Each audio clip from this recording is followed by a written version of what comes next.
Hello students, you are welcome to Nuni Asar's English classes. Today we'll study third chapter of grade 10 and the title of the chapter is Two Stories About Flying. In this chapter we have two stories.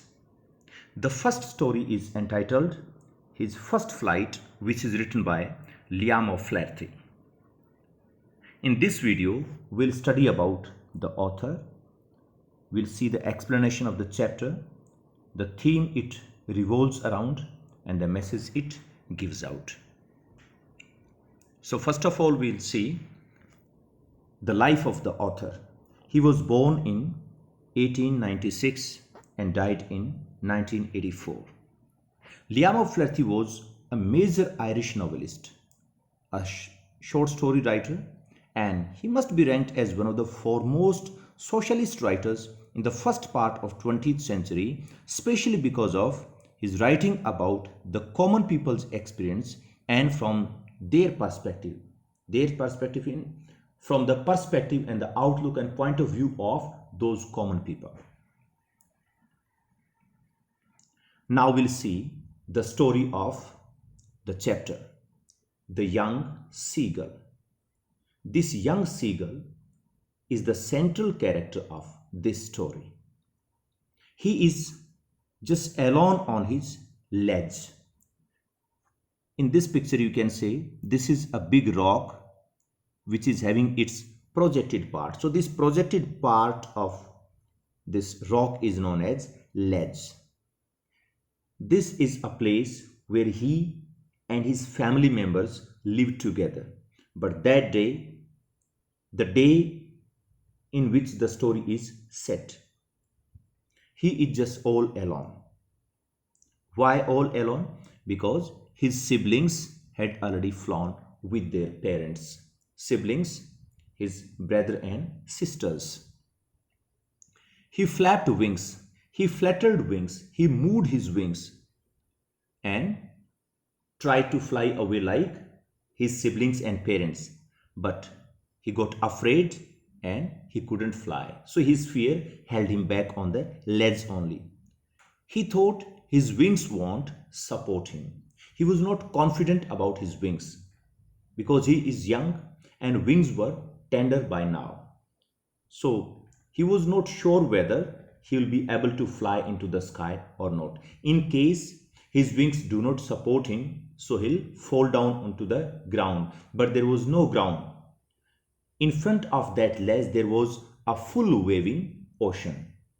So he thought that if wings do not support him, he falls down into the ocean, he'll die. So the fear of death held him back and didn't allow him to fly away.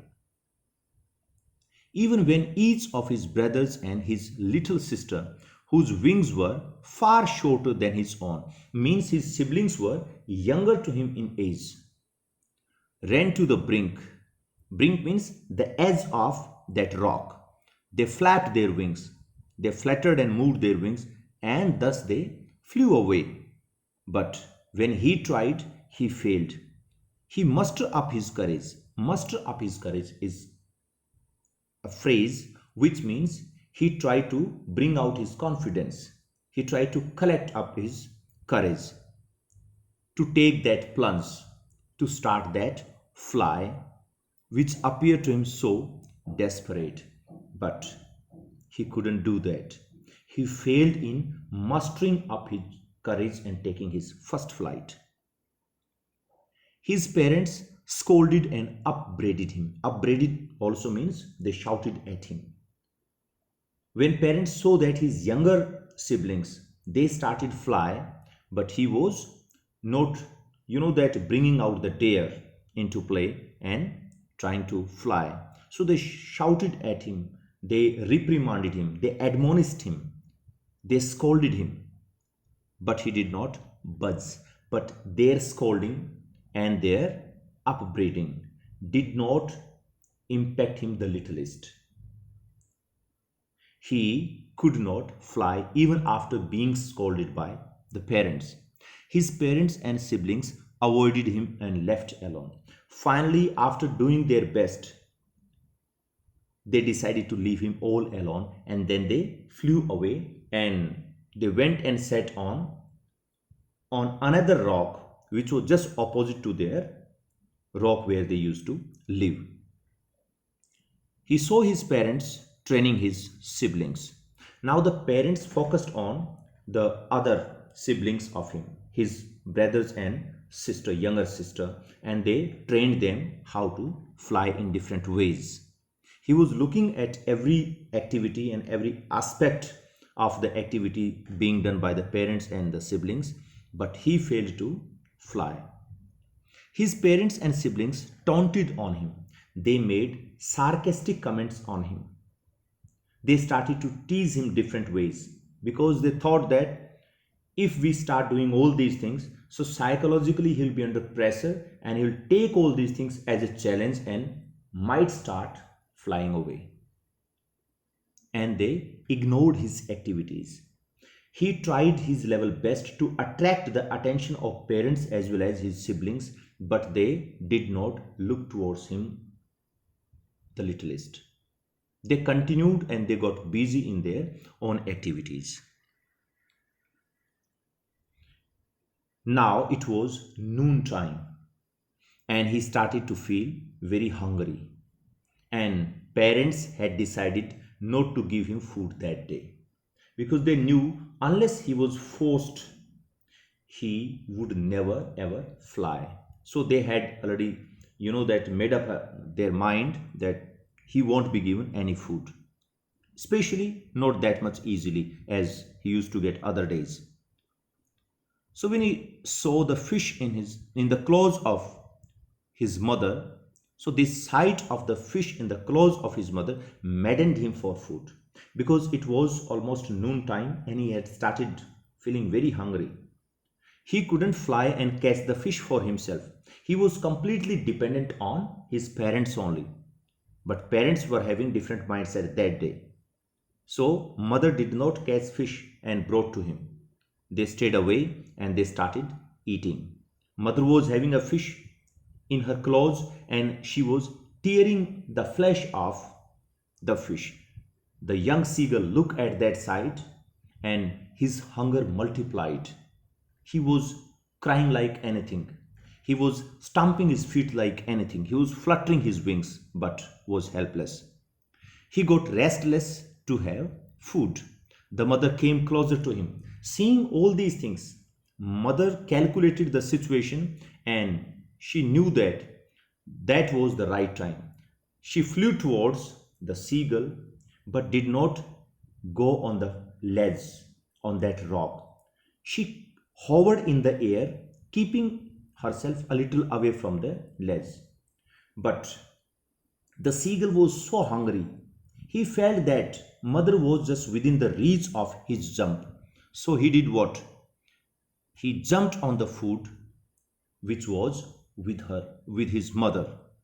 And the moment he jumped, Mother Seagull trickily withdrew from there. She moved away from the edge of that ledge, that rock. And Seagull had taken the jump and it forced that force of the jump pushed him further into the open, into the air. And he left his ledge first time.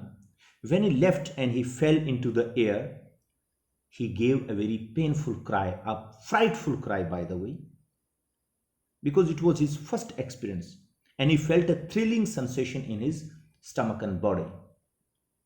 But suddenly he controlled himself and started to fly. When he fluttered his wings, he found that his wings were not so tender and soft as he had thought about them. They were stronger enough, they were capable enough to hold him into the sky. Now he grew bold. Once he took a flight into the air, confidence came to him. He regained his confidence. By the way, he gained confidence and he learned different ways of flying with the help of his parents as well as his siblings. So that was the chapter, students. And it's a beautiful lesson which we receive from this chapter. So the theme which this chapter revolves around is courage and self-confidence. Whatever we do, there are certain things which always help us to do the things. It is our knowledge, our skill, courage and self-confidence. So many things are there. But according to author Liam of Flaherty says that courage and self-confidence, these two aspects, these two qualities are first and foremost if you want to do anything. This story is about a seagull we know who is in the stage of learning how to fly. But because of his fear, he can't do that. Finally and trickily, he was forced to take his first flight, and thus he overcame his fear. The message of the chapter. The chapter, his first flight, is a parable. Parable is a story which teaches us a moral lesson. And this story is also there to teach us a very good lesson, very good moral lesson. And the lesson of this, you can say the lesson, or we can say the message of this chapter is self-confidence, motivation, and self-reliance, means self-dependence. These are the core qualities everyone must possess and have. We know that seagull flaps his wings to learn flying and gain the confidence to be independent. And in this way, the story conveys a message that give a man a fish and you feed him for a day, but if you teach that man to fish, you feed him for a lifetime. It's a beautiful, you can say, saying of management. And it means if we give a man a fish, we just feed him for a day. If we give people the ready-made products on which they depend, so they will remain alive till the time they receive the products from we people or anybody else. But if we teach them to fish means how to catch fish, how to prepare those products, the skill of preparing for themselves, creating for themselves, working for themselves. If we train them into this skill, we feed him for a lifetime. The person will never ever be hungry. Hungry in the sense means he will never ever try to be dependent on others, because now he has become self-dependent. So the core message of this chapter is we should train people to be self-dependent. We shouldn't spoil their habits by supplying them everything they need. Rather, we should train them to produce the things of their own need. Or if not produce, then how to procure the things for themselves, how to arrange the things and manage the things by themselves, for themselves, on their own, independently. So this is the message, and the lesson is very beautiful. Hope you got the gist of the chapter. So that's all for now. We'll see you soon with the next part of the story. Till then, take care. Bye bye. Thank you.